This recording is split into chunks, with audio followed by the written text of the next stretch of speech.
What's up, Thursday? Hope you guys are having a great day. Welcome to today's edition of the Daily Market Commentary. I'm your host, Chuck Fulkerson. We're going to do what we do, looking at our major markets after we saw a pretty big sell-off yesterday. S&P came down, NASDAQ came down, crude oil went up.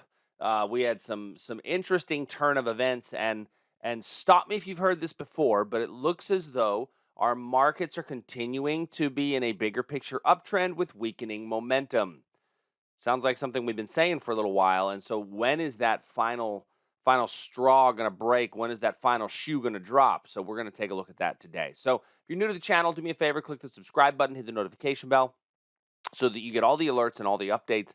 But let's go ahead and dive in, starting with the S&P. So the S&P, which is our major market, yesterday, we did have a really strong sell-off. Now, I will say this. I anticipated a bounce.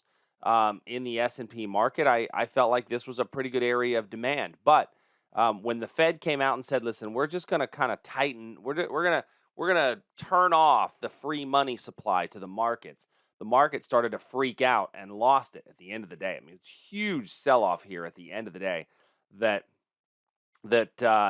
we really just couldn't hold on to anything. And then it did wind up continuing to sell off overnight. Now, we did get a bounce at about 10 o'clock U.S. time, a little bit of a bounce higher. So technically, it looks as though our futures are up today, right? We're up 2.5 points this morning. But is that really up? Yeah, I don't think so. That's up from yesterday's close, but it's still definitely a pretty bearish setup. Now, our 4-hour chart, we have now put in a lower low and a lower high. If I were to throw a zigzag indicator on here, and the zigzag indicator is a really useful indicator. It shows, swing highs and swing lows. By the definition of a swing high and a swing low, I've got two consecutive lower swing lows. I don't technically have a lower swing high as of yet. So our uptrend isn't officially over, but for the most part, our uptrend is definitely telling us, hey, listen, it's time to be a seller. Now, we're only going to be a seller until we're not, until the markets say, hey, look, there's a point to reverse, and we're going to turn back around. And so where might that be? Well, the first place that I'm going to look is this little wick over wick area right over here to the left. So this wick over wick area that we have right here to the left formed right around a U.S. market open, a very strong move away inside that area. And remember, we use those wick over wick areas as potential turning points. So you're looking right there at about 46.49 by 46.40 for a potential reversal. Now, we have to remember, though, that our big picture trend is down. And so with our big picture trend being down, this would have to be a confirmation entry to enter into this position. And that would be, price dropping another 50 points from where we are right now. That's another pretty strong down day overall in the markets. Now, what about a supply level above us? Well, as far as supply levels above us are concerned, on a 15-minute time period, there's a nice little level right here, which could theoretically serve as a little trap area for a breakout above some of these highs. You've got a little area of resistance here right at 4,700 that we've bounced off of a couple of times. And so I'm still going to continue my overall, small time frame shorts would be the way to go. But is there money to be made from 47.03 up to 47.23? You bet your assets there is. If I can pull 5 or 6 points out of the S&P in a given day, that's actually not going to be a bad trading day, right? Depending on your account size and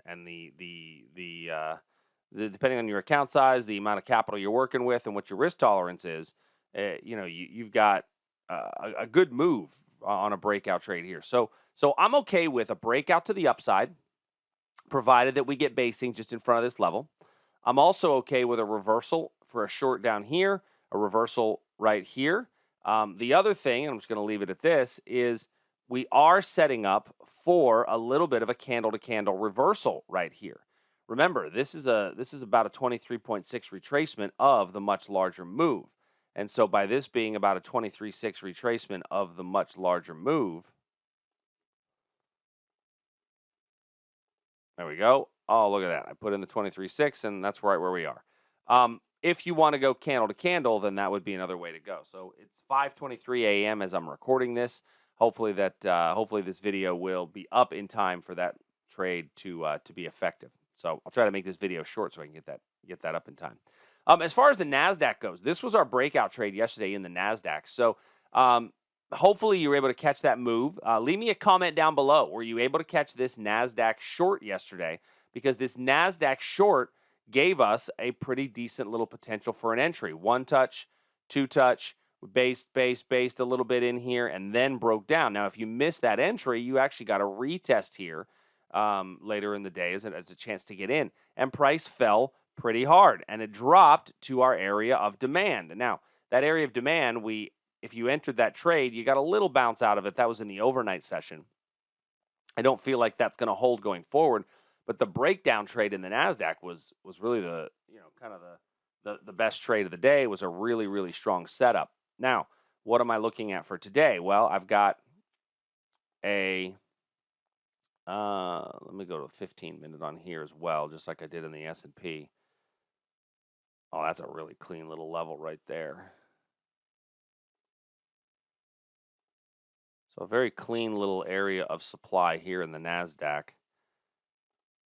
And remember, 15-minute charts are how we symbolize purple lines are 15-minute charts, green lines are 1-hour charts, blue lines are our breakout trades. So just so everybody remembers, how we draw the lines and what we do. Those would be the areas that I would look at for potential reversals on the Nasdaq. I don't feel like it's setting up for as clean of a wick over wick or even a breakout to the upside as the S&P is. If we're going to break out to the upside, the S&P is going to be a better market than the Nasdaq because of the relative strength that the S&P has provided. Matter of fact, when we talk about the relative strength that a market has provided, the Dow Jones, which we did not reverse at the Dow Jones demand level either, had been our strongest market the last couple of days. Before then, a pretty strong sell-off yesterday like everything else. So we weren't surprised by yesterday's sell-off. I will say I was a little bit surprised as to the severity of the sell-off, but the sell-off didn't surprise us because from technical analysis standpoint, we knew that the S&P had been losing momentum and that the Nasdaq was already in a downtrend. After it was unable to complete the bull flag pattern, right? We talked about this bull flag pattern. Once it was unable to complete that bull flag pattern, all bets were off at that point. Taking a look at our energies, I'm going to take a look at crude oil right quick. So looking here at crude, we had spoken about a potential breakout just below this 79. Now, what did we look at there? What we were looking at was really this area of old resistance acted as new support. And then this line, we hit it twice.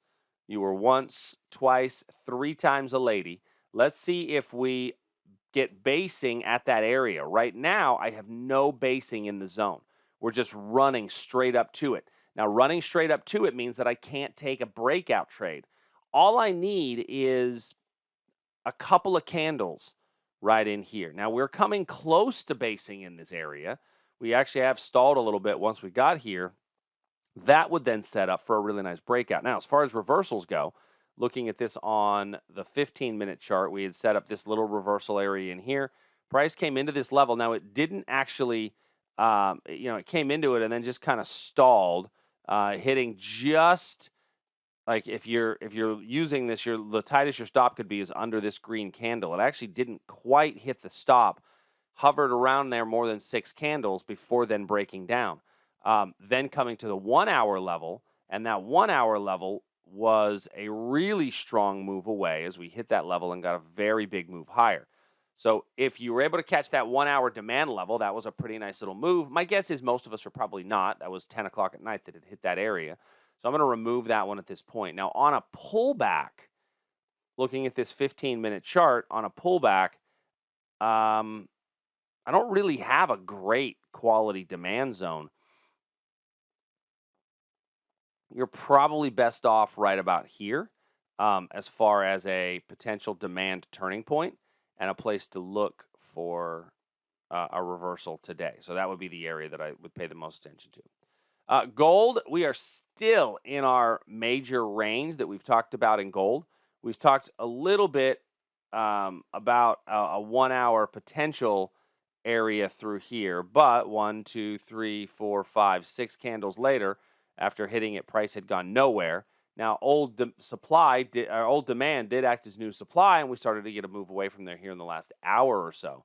So, our 4 hour trend, looking at our 4 hour trend, we had talked about the fact the other day that we were getting deeper and deeper pullbacks, right? Our first pullback, second pullback,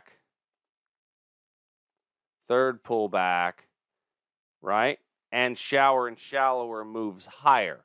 So now I think that in looking at this, we had talked about a 1771 by 1871 iron condor, still a viable setup. But in reality, I think you're going to wind up looking at shorts as probably the best way to go going forward. I just don't have a great level at this moment. So nothing for me today in gold that I'm going to pay a lot of attention to. I want to pop over and take a look at a couple of currencies. First and foremost, the euro. And the reason I want to take a look at the euro is that the euro on our 4 hour chart has been showing a fair amount of sideways price action, but did have a couple of decent little reversal points yesterday. So when looking at those little reversal points, we saw price hit this 15-minute supply and then really come off of that. And then in the overnight, we hit a decent area of demand right at the London Open and have gotten a decent rally up. So that being said, I need to remove the London Open demand trade up and shift the supply trade to a confirmation entry because we've already hit it once, right? Once a level's been hit one time, it needs to shift to a confirmation entry. And so now what am I looking at? Well, we definitely could be seeing a little bit of a rollover on here.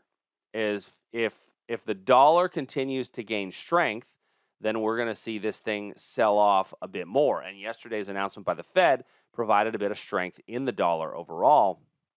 So there's not a lot of great setups for today, but what I do want to do is pay attention to this 1.13 area and see if we start basing down around there, does that become an area for a breakout? So keep that area in mind going forward.